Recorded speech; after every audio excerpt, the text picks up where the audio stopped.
that we've had the last 2 days. I do also want to acknowledge that we are streaming for some folks who are joining us on a webinar from Vancouver as part of our Celebrate Learning Week. And I want to acknowledge that they're located, if they're at UBC Vancouver on Musqueam territory, but I want to acknowledge the other territories from which you all are joining us today. It is a pleasure to welcome you here. I am, when we first decided to relaunch the Teaching and Learning Conference here at UBC Okanagan in partnership with our colleagues at Thompson Rivers, we were thinking, well, there should be people at UBCO and NCRU who are quite interested, so it'll be great. We'll bring these communities together. But I do want to acknowledge that we have individuals who have come to this conference from Vancouver, from Simon Fraser, from UBC Vancouver. We also have people who have joined us from as far away as University of New Brunswick in Fredericton. And so we are, this has been a truly national gathering, which is really exciting. We do have colleagues who joined us from Alberta and from other places as well. And we are very grateful for you being here with us today. Two very quick things that I want to kind of just start us off with is this. I think this week, as I mentioned yesterday, our theme has been remembering the human in the loop, centering kind of human well-being, human flourishing as part of our conversations. In a time of geopolitical crisis, in a time of AI and uncertainty that comes from technology, in a time where we are really, there is uncertainty around higher education, budget uncertainty, kind of it's just these are uncertain times. And so I'm always grateful to be in community when there's times of uncertainty. And I really want to center the value that I feel, and I hope you feel, to be in community with one another. And secondly, I just want to acknowledge a few people who have made this conference possible. And I just want to acknowledge them at the beginning before I forget at the end. Riley Tillian, who has been kind of the machine powering behind the scenes, the submission processes and the organization. The members of our Center for Teaching and Learning team here who have been helpful, but in particular, Michelle Slade, who's at the back, who I know won't be here at the end. This wouldn't happen without those people behind the scenes doing the work, and I just wanted to acknowledge them before we get going and before Michelle has to leave us, because I know she's not going to be here at the end. Hello.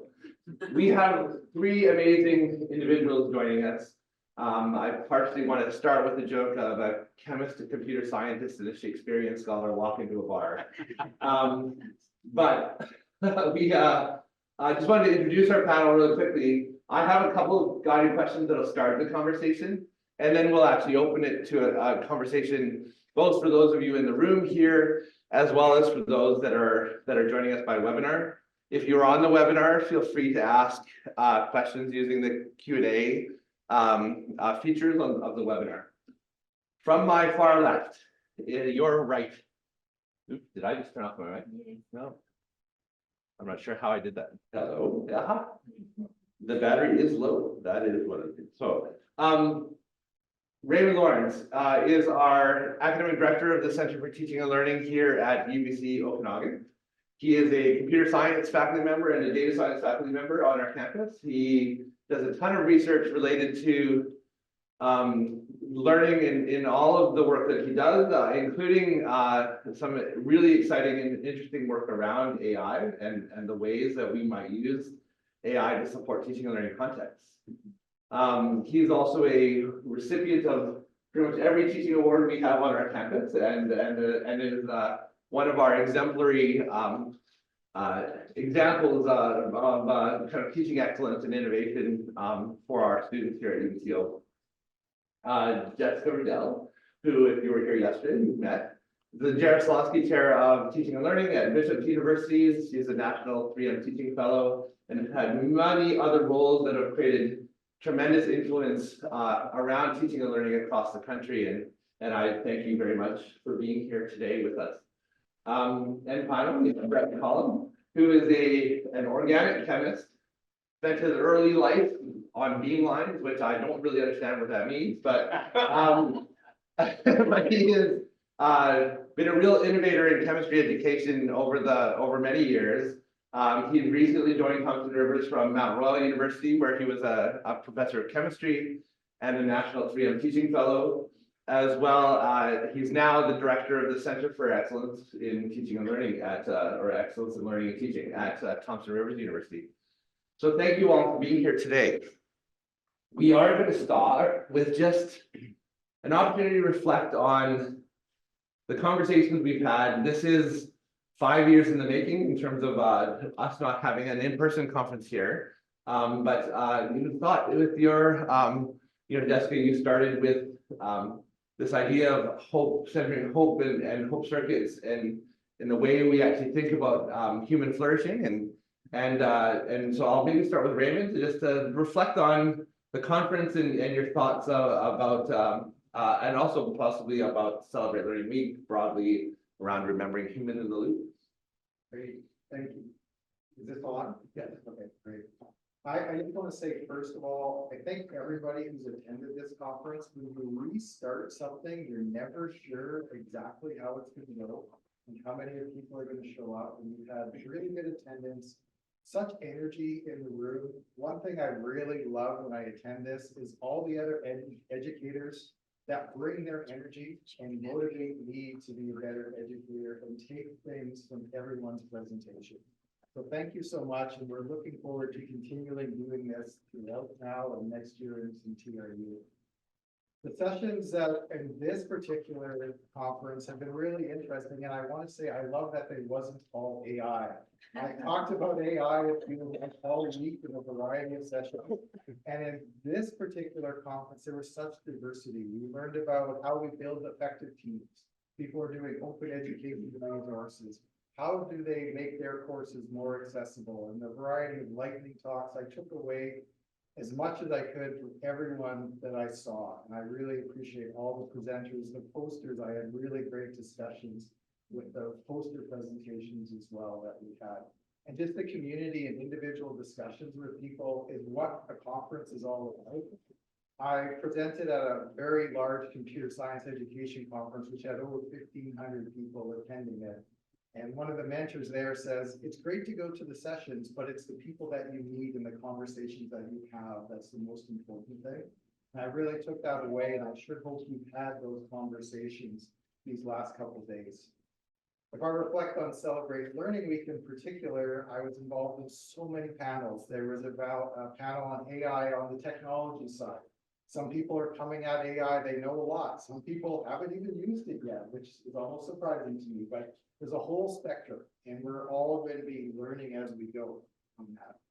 On the leadership panel, we had the CIO of UBC and a lot of high individuals. And one of the funny moments I take out of it is, oh, the CIO goes, maybe they just want a CIO chatbot. So they replaced me with somebody who can mimic what I would say for some of the meetings that were there. And we joked about it. And some people said, well, there's going to be an instructor chatbot and basically replace us as instructors. I don't think that's where we're going to go. We'll talk about what the future looks like. But I just want to say overall, just the level of engagement and professional development has been fantastic this week. So thank you for all for participating. Let me go next. Sure. Okay. Thank you so much. And I'm really grateful to Brad and his team for inviting me back after the opening keynote. I actually love a closing keynote because I have an opportunity to sit and talk with humans and learn and listen and figure out where hopes and despairs are, where they lie, where the joy is, and that connectivity is really important. So I love to be able to close the loop in our gathering. I also study gatherings themselves, and I really, I made a joke when I was in grad school that if academia didn't work out, I'd become a party planner. And I made that joke at like very highfalutin, graduate receptions, and everybody laughed because they thought, okay, that's silly and irreverent. But what I realized a decade or more into my career is that it's We take ourselves very seriously in the academy, and we don't take party planning seriously enough. And that is what we do, is we foster collisions of people thinking differently in spaces with a kind of relentless welcome and a radical hospitality. And this team from Michelle and Riley and everybody, Jessica, I see you in the back, hi, relentless welcome, a smile, a hello, an interest. Electra, thank you for printing out a copy of the program. But just from the very moment I was invited to this, I felt a kind of kindness and a radical care that is so important. It's something that you all foster in your classrooms, but we also gather in multiple spaces, including conferences with associations, at board meetings and at senates. And it's really important for us to be attentive to the design principles, or if it's a good gathering, a lot of the design principles are invisible, and yet there's a tremendous amount of work that underpins it. And so I felt that relentless welcome, and I'm really appreciative of that building and community. The other thread that I saw running through the conference yesterday and this morning is this notion of abundance. I think that Electra and Natalie and Robin and Kate in their Curiosity and Community of Practice panel yesterday did a beautiful cartoon where they said if we could take a deficit approach or we could take an abundance approach. And they quoted Adrienne Rue Brown, who's an emergent strategist, but Adrienne Rue Brown also talks about an abundance mindset in a time of scarcity. And I found that in each one of the sessions I went to, a real interest and commitment to sitting in abundance.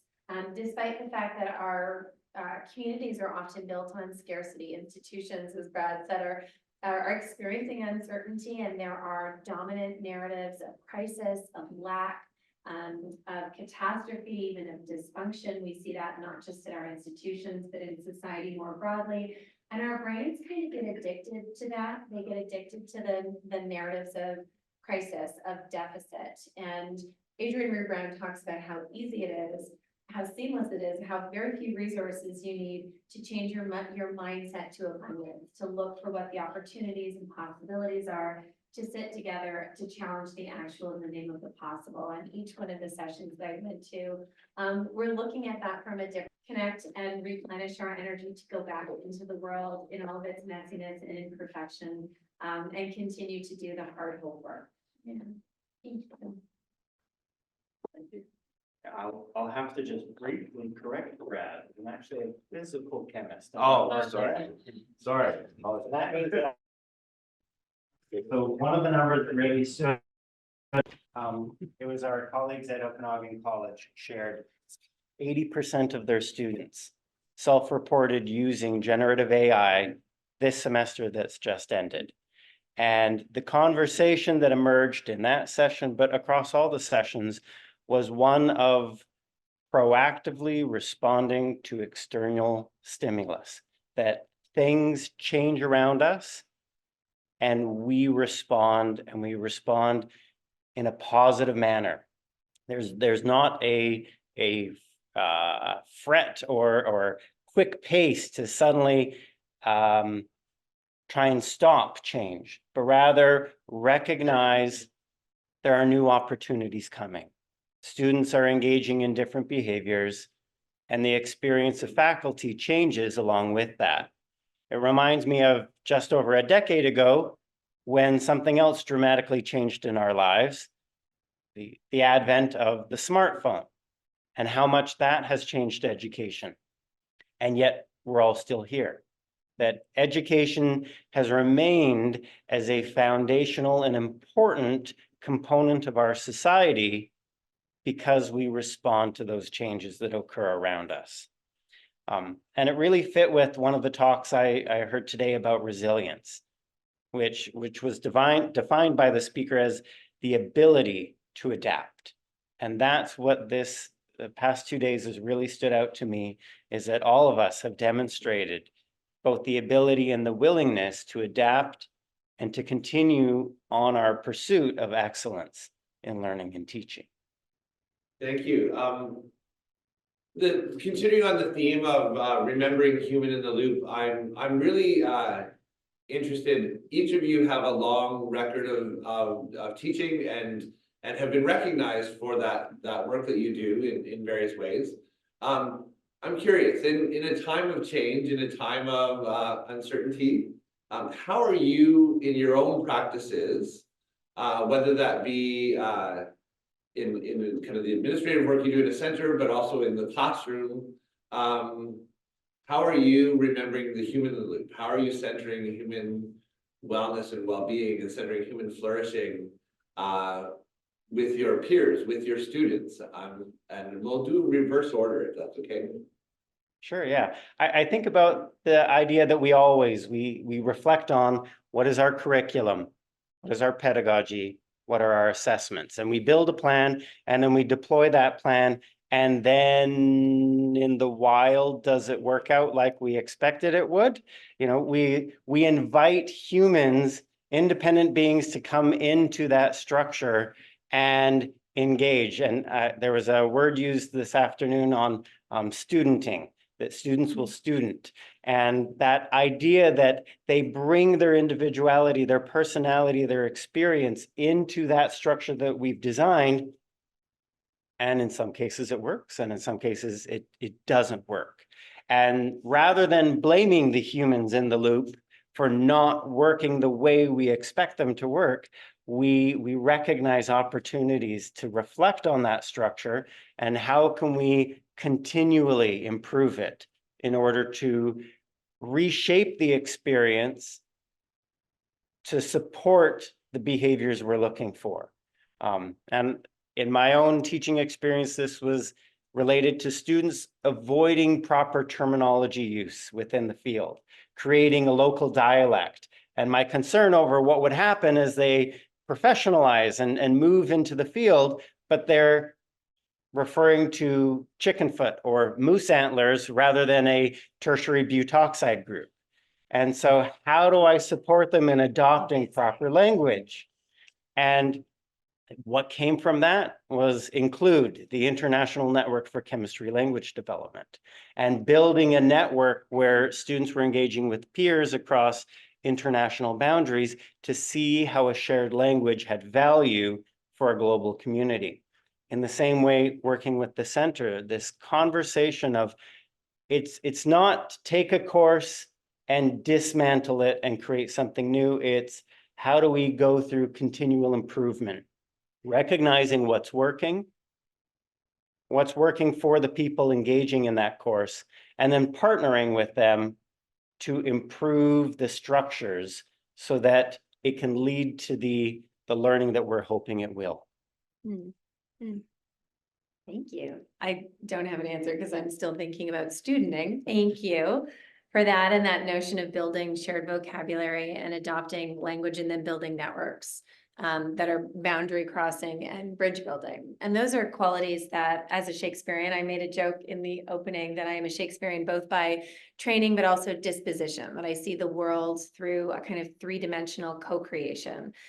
Thinking about creating a play and conversation together, there's no narrator, there's no omniscient force that says you need to be able to read, you know, Raymond as a good guy and Brett as a bad guy. Both of them are good guys. But you have to sort of work in, if you think about a play unfolding over about 3 hours, creating a world through language and bodies in space, everybody trying to navigate radical change and hoping for a happy ending. And sometimes you get it and sometimes you don't. But some of the most successful Shakespearean characters are bridge builders and boundary crossers. And what they can do, if you think about Twelfth Night, Viola is shipwrecked at the very beginning of the play, and she shows up on the shores of Illyria, which is a strange and unfamiliar territory. She is vulnerable, precarious. She has lost her father and now her brother and is not quite sure what to do. And she adopts the clothes of a boy and she dresses up and she joins the court of Orsino. Did you know that this was a Shakespeare class? Welcome. But she is able to, she goes into a world that is stagnant, that is fixed, that nobody is moving forward. Everybody is stuck in grief. And what she does is she moves between worlds as a bridge builder and boundary crosser. She goes in and she befriends people who are marginal, who are in service, who are fools, They're all truth tellers. She listens carefully with an intention to transform. She moves between those spaces. She's able to translate and build shared vocabulary so that by the end of the play, everybody gets married and they can be generative. They can move forward. They go from being stuck and fixed and static into dynamic future-facing spaces. And what I think we need to do, and certainly in my role, I imagine myself as a Viola, that I am cross-dressing and transgressing boundaries with the desire to really create bridges for people to share language, to share fundamental principles in order to build something better than we have, in order to create and unlock a kind of abundance and generativity. And so, Brett, I'm just thinking about studenting, and I talk a little bit about it in the book, the difference between student and learner. Right, and that we often use those interchangeably. And one of the big invitations for us all is to sit in the academy as learners. We were called to this work with curiosity and inquiry. And sometimes we get into spaces and adopt, certainly I do, impervious knowledge because it's rewarded, incentivized, and valued. There is that dismembering I talked about yesterday, that I think I have to have the right answer.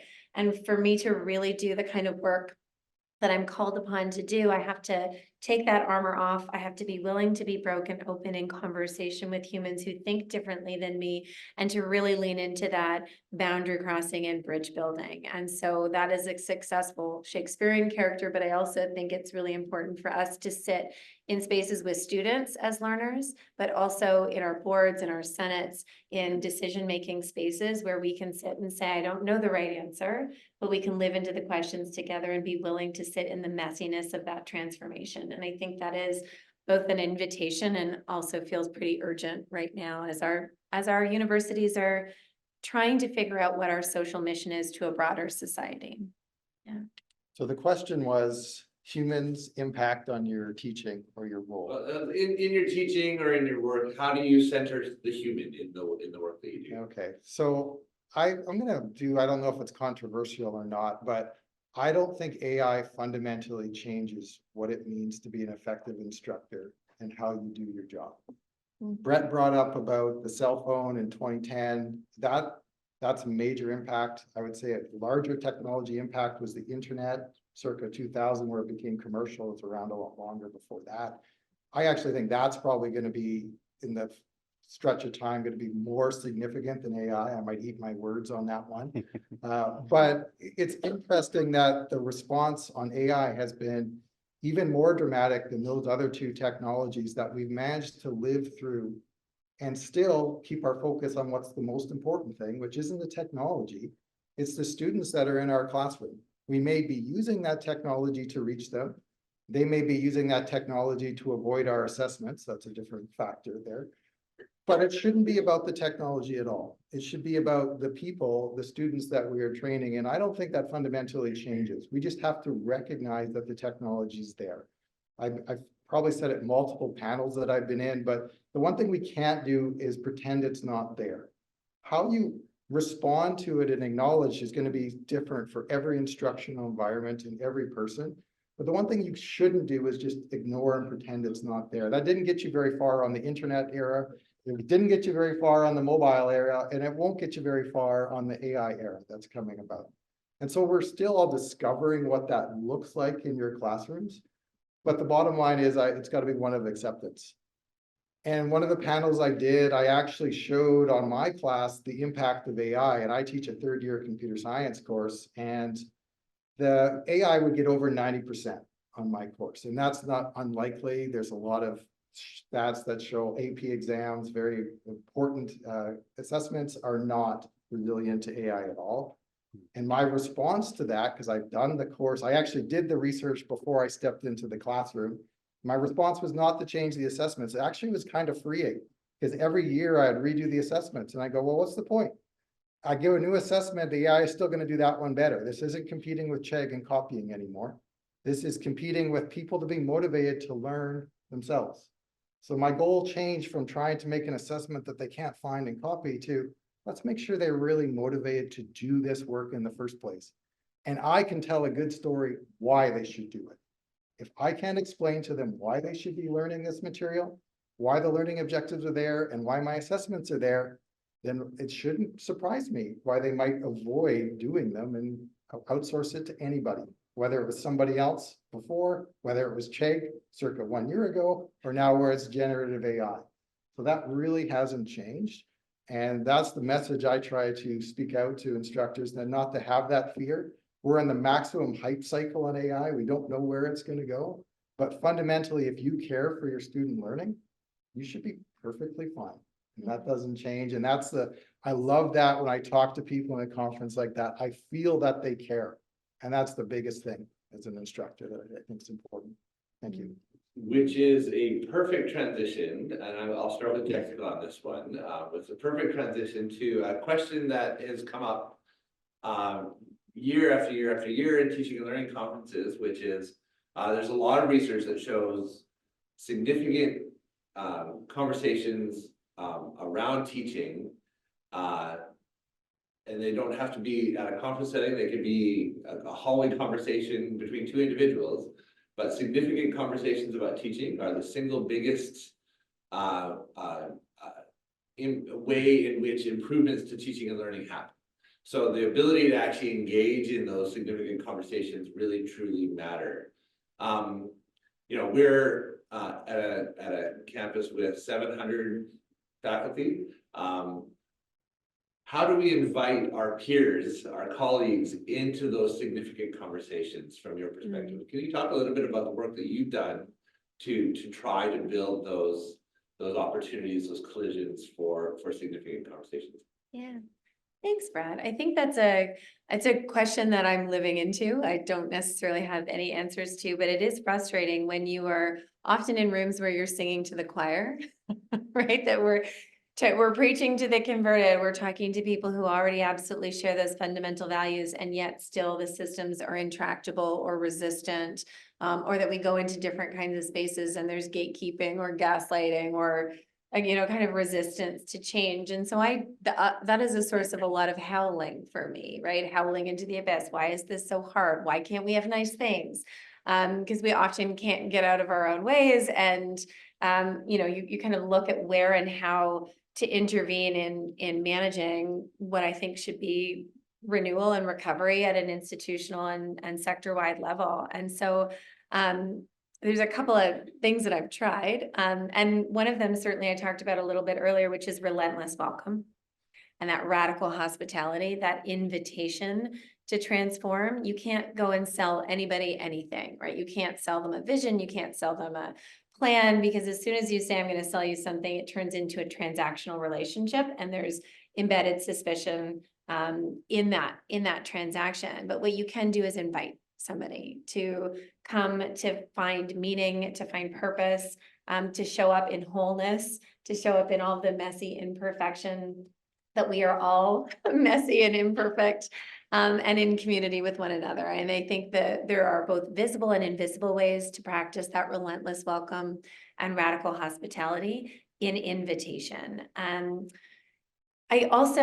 read this thing where the best way you can change somebody's mind is give them something to read, because you're not in a space, a three-dimensional space, where ego or identity is up for debate or conversation. That you can give somebody something to read, they can go away with it, they can sit and reflect and mull and percolate, they can be willing to rethink things that they think, or to surface some of their embedded latent perspectives or opinions and rumble on them, and then come into community. And so I've been doing a lot of, I wrote the book I needed to read, but I also wrote a book that seeks to build shared vocabulary and a fundamental set of questions as a conversation starter, as a way for people to go and read and think about and reflect on their own practice, on their own work, on their relational and structural and cultural positionality, and then to come into conversation. So I've been hosting Read and Rumbles, which is a sort of spicy version of a book club, but to put an idea in the middle of the table, people have a pre-reading, and then they sit and they rumble with love and respect for each person around that table, virtual or physical, and to be willing to get deeper and more thoughtful and with an intention to transform. So that has been, I think, a kind of revelation for me. Is in my early career, tried to pitch things and try to convert people and tried to sort of get them on board and mobilize, but I now do it a little bit more gently, a little bit more relentlessly, and invite people to engage in conversation where they can show up in wholeness. Yeah. Who wants to go next? You choose. Yeah. There you go. I think about the different roles within the institution and how administration in promoting conversations around teaching and learning, it's really around messaging and resourcing. But it's the faculty that have such a powerful role there. And in particular, I think about us in this room. Teaching focused faculty, faculty engaged in the scholarship of teaching and learning, and the expertise that you have. And again, that's something that's really valued within an institution, is expertise. And so taking pride in the expertise that you bring and the generosity to share that expertise, but do so as you engage in conversations with your colleagues with the mind that you can mentor, the mind and the heart. That you have a level of expertise, so do your colleagues. And that they have expertise both in their disciplinary knowledge and they have years of practice at teaching. And so sharing opportunities for dialogue and inviting, as Jessica said, I agree. I think reading is probably one of the best ways to mentor the teaching mind. Inviting people to look at a scholarly article and helping them have a conversation around the value that that article has, what works and doesn't work within it. But then in terms of the heart, asking them what they love about teaching and helping them rekindle that passion for teaching that brought them to the institution in the first place. Because I think it's fair to say that when you have responsibilities associated in your research lab and your teaching and your service and your personal life, it's very easy to lose focus as to why you're here, what brought you in the first place. And so we can play an important role in re-inviting people to return to that calling and finding what they love about the classroom. And once you've found what they love about the classroom, you can build on that. That's your entry point to have more conversations about, if you love this aspect, but this is frustrating you, here's a paper that might help you, or do you want to have a chat? Let's go for coffee. Because your colleagues know that you have an expertise. They respect it, even when they don't say it. And so leverage that, bring that expertise to the table and be proud of it and allow them to see you shine in terms of that expertise. And thank you very much. This is actually one of the questions that makes me think a lot in the position. So I mentioned that I'm really excited to have all of these people participating in this conference and Celebrate Learning Week. That's the optimistic side of me. The pessimistic side of me says there's thousands of faculty members at UBC Okanagan and Vancouver combined that aren't participating in any of these sessions for a variety of reasons. And the question is, how do you reach these people? I'm thinking as the academic role as Center of Teaching and Learning. And there's multiple reasons. And many of the teaching faculty don't have the opportunity, if we want to think about inclusion, in terms of sessional instructors, lecturers who don't have the bandwidth to spend multiple days doing professional development, especially if they're not getting the support from their administration to do so. If you had talked about exposing the system or surfacing the system, that is actually a feature, unfortunately, of the university system, that often teaching is undervalued compared to research, or not all administration value it as much as they should. And so how do you convince not just instructors that professional development is important, but how do you convince administration that it's important and something that should be invested in? Is an interesting question to happen. Because I would love everybody to have an opportunity. And I think one way to make that connection is with relationships. So in the Center of Teaching and Learning, we have a teaching fellow program where exemplar people have stepped forward and engaged with CTL, but also engaged with their other colleagues to try to help them or engage with them in things related to instruction. That's just one piece, but the more we can get as individual instructors engaging with each other to motivate, we can kind of turn the tide here. This is a big system. It's not going to move very quickly, but we have to continue to have that voice that teaching is important whenever we have an opportunity with our colleagues, with our administration, and then change does happen. And I think that's really what I'm excited about. And whenever I can make that happen, encourage faculty that teaching is important, what you do is valued. I'm out there singing it, and I want all our instructors to sing that chorus because it is important what you're doing for our students. Thank you. So my final question before we just open it up to conversation is really around the moment we're in. So Jessica, you started us off beginning talking about the possibility of being in a moment of a paradigm shift for higher education. You know, the uncertainties around AI just have caused such a flurry that I think there's a lot of people thinking about, well, where are we going? And I'm curious, you are all in positions of leadership related to teaching and learning. As colleagues here thinking about teaching and learning, you know, what's on the horizon from your perspective? You know, that in that next 3 to 5 years, and maybe we'll go reverse order again. So go ahead, Raymond. So predicting the future is never a good plan because we never know exactly what the future is going to be. But I would say we got a lot of worry about generative AI, but I actually think I want to go back a little bit further. I think we've been on the cliff for a long time, and Gen AI just kicked us over. That's what's happened. It's actually made us realize that the system hasn't been doing what we really want it to be doing. So I don't remember what session I was in, but they were talking about the motivations for why students go to university. And students go to university, predominantly their number one reason is to get a job. And unfortunately, a lot of us as instructors forget that. They're not in there to learn whatever fabulous thing you're teaching them that day. They're there to go on to careers in their future. And the university is just one step along that path. And if our courses, our learning outcomes, our assessments haven't adapted, and I think COVID caused people to reflect on what's really important to them and the effort they're going to put in. And we see that not in just our students. I would say I see that in myself too. We become much more critical on where we're going to invest our time. And our students are exactly like that. And if they're goal focused on getting a job and you don't motivate them why they should be doing this particular learning objective or assessment, it's natural why they might question why they want to invest time to do it. So I'm going to say this is not just a Gen AI problem.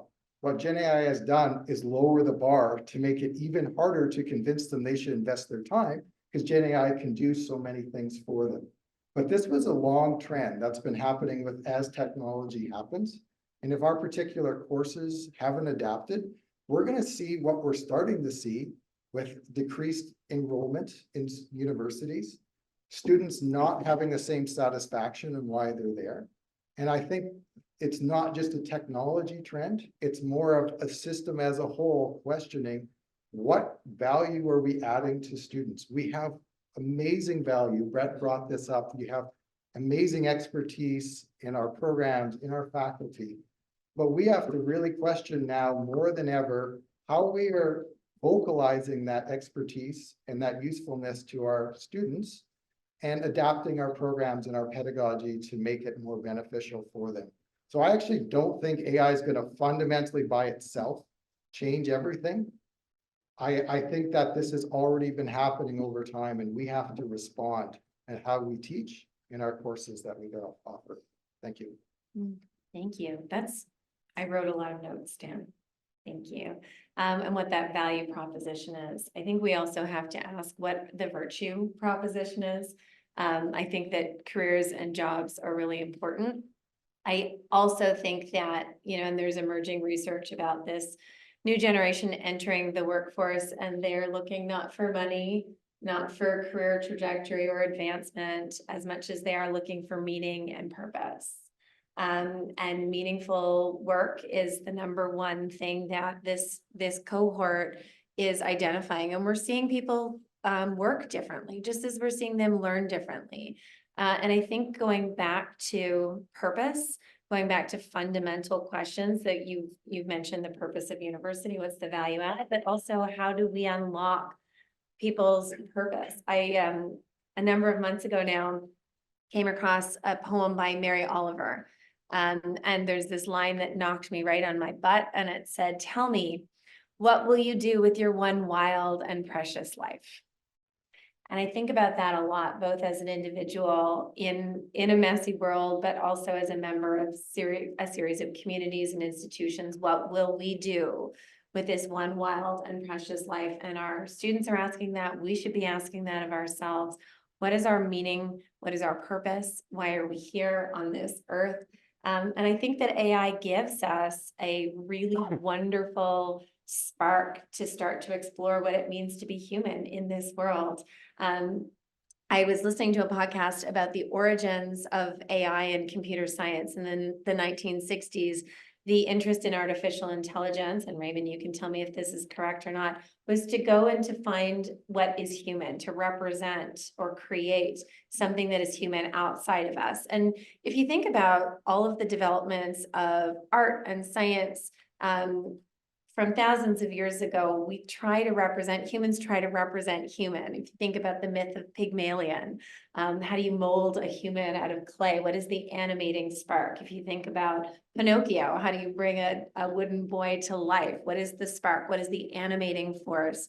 Even Dr. Frankenstein creating something that is recognizably human is an impulse that we make as humans. We're interested in seeing something that is abstracted from us, but we're looking for the kind of quality that makes us different than other kinds of other inanimate or species level. And I think that question about artificial intelligence asks us to go back to what makes us human. What is the thing or the things, the qualities, the virtues, the values that differentiate us so that we're not going to be taken over by robot overlords, that we maintain and actually remember what makes us human. And some of those answers are, empathy, hope, seeing a future, but it's also things like deliberate inefficiency and putting things together that are not going to be put together by an algorithm. AI is always probably going to hallucinate, and hallucinate based on the fact that it's just an average or an aggregate of knowledge that's already known.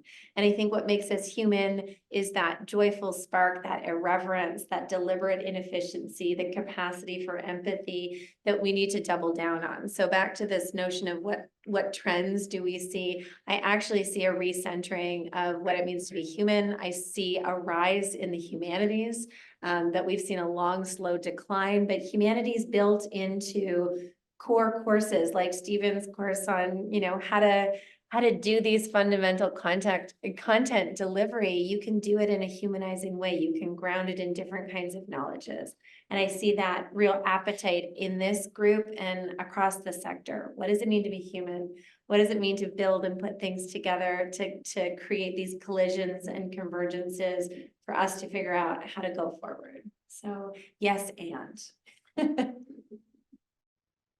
Thank you. I think a future direction is going to be continuing on a trajectory that we have been on around relationship-rich education. Peter Felton had his recent book, although it's not as recent as it was not that long ago. It's There's a 2.0. There is a 2.0, that's right. So as we think though about relationship-rich education, where are we going forward? I think it's relationships across the divide. Recognizing that over the past several years, we've seen information and individuals become more siloed, algorithms used to filter what information each of us accesses, and how that's resulted in political or opinion divide. I think we see that in terms of families that got separated during the pandemic, physically, but also socially. that their fabric as a unit was divided because they had different opinions during a turbulent time in our history. And I think society is looking to universities for us to give an example of how we can continue to cohabit a shared space, even as we disagree vigorously. That we can express our words and we can tell each other why we're wrong or why each other is wrong, but we can keep it at words and still respect the human that is in one another. And I think that's an important journey that universities and society is going to be undertaking in the next 5 years. I would love to invite conversation from others, in terms of, just reflections on the conference and questions you might have for our distinguished panelists here. And for those online, just a reminder that you can use the Q&A feature in the Zoom webinar for that. And I will wander and just look around and see if there are some questions. Oh, great. Silence makes me uncomfortable. I think maybe to continue on the relationship building, I think maybe just as a hope, that maybe the importance in building relationships, we can start role modeling, because I think that we're expecting to kind of show students how to build relationships and try to include that into our teaching practices. But I think that I know myself, I struggle in building relationships as well. And I think that maybe to sit in the discomfort of it, and the challenge is to try and find ways where I can build relationships, find meaning from that, reflect on it, and then incorporate that into my processes. So I feel like it's kind of a challenge, definitely, because I think that we're already at a faculty level really disconnected, and I think that we need to start, maybe it needs to be a synchronous process in parallel, where we're building relationships with other faculty, but also trying to show students and kind of like show them the messiness of that. So that's just my comment. I don't know if it's a question or not. While I wonder, I will invite my panelists if there's a thought or a response. Yeah, I'm just thinking about the humanities versus the sciences, where I'm from, and how in both cases across the institution, it's a study of what does it mean to be human, to improve society, and to recognize when our model is wrong. And that relationship building of navigating opportunities when either we've made a mistake or others have proposed an incorrect model, and how do we move forward collaboratively? Thank you. Yes. And I love your reflection on that. How do we build relationship and then model it for students and do that in relational ways? I work a lot on systems and structures and statutes and policies and governance, and the ways in which these systems are actually driving mindsets, behaviors, relationships. And I think that one of the things that I've learned is you can build beautiful systems and you can build, you know, all of the governance that you want, but once it goes into encounters with the human, it gets, as you said, messy. And but it's also where the messy happens. It's also in relationship. And I loved the session that I was at about the community of practice with really different people being in a room together and sitting and rumbling on, you know, the difficulty, there's Robin, of place, right? And what does place look like with cell signaling? Did I get that right? Thank you. I am now a biologist, friends. But that notion of putting people together without having to be productive, without having to have a particular outcome, for us to be valued outside of what we produce, that is an unlearning of late stage extractive capitalism. So how do you sit in spaces where maybe it's not valued or incentivized within those structures, but is so absolutely essential for our transformation and our replenishment and our renewal and our tapping back into purpose? And I think those communities of practice are hope circuits. I think they're creating those spaces. And it reminded me, one of my favorite quotations from the activist Loretta Ross, and she says, a cult is a bunch of people moving in the same direction, thinking the same thing. But a movement is a bunch of people moving in the same direction, thinking different things. And I love that community of practice because you preserved difference and preserved the kind of discomfort that Brett was talking about as the thing that is generative and rich, even outside of the current incentive structures that we have set up. So I think there's real value in that, building those relationships, preserving them. And then the challenge for us is how do we make that valued in community, but also in organizational ways so that you can have time to free yourselves up to do purposeful work, and that it is valued and recognized within the systems that we live and learn within. And that's a challenge for us as educational leaders, to surface those systems in order to change them, to free up the time of deliberate inefficiency for relationship building.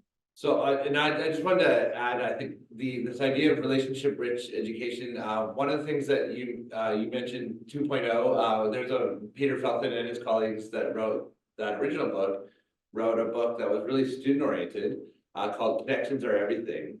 And in that, they actually talk about the skill building that's required to actually build connections. And so I do think there are some things that we can center in our own thinking and practices around the skills of building connections. I'm reminded of a book that just literally came out, I think, a week and a half ago, by a psychologist based out of Calgary, Patricia Bathory, who wrote a book called Connections, and it's all about this idea of how do you intentionally build the skills that allow you to be connected, and I think that's one thing I think we need to really emphasize in our courses, in our programs, in our own practices.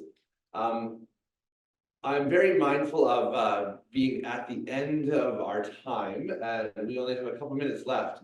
And I did want to do a couple of announcements, as well as turn it over to Brett to actually talk a little bit about our goal, which is to actually continue these conversations annually moving forward.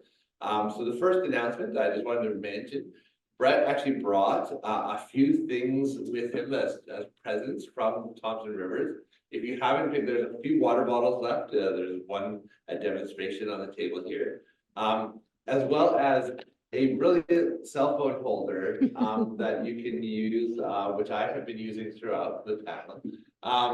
If you wanted to just pick them up, they're on the table over here. I'm sure Brett doesn't want to be able to bring a huge box home back to Kamloops, so you feel free to take them. The second thing is we would really invite you to leave your name badges behind. We like to be able to reuse them for future activities and events. There is a box at the door that you can drop them into, and we will be collecting them. And then finally, just thanks to everyone for being here. Thanks to those online for joining us, and thanks to just the generous spirit that we've had in the sharing that we've been able to do over the last 2 days and over the last week across Celebrate Learning Week for those that are here at UBC. So Brett, over to you to talk a little bit about our goals for next year.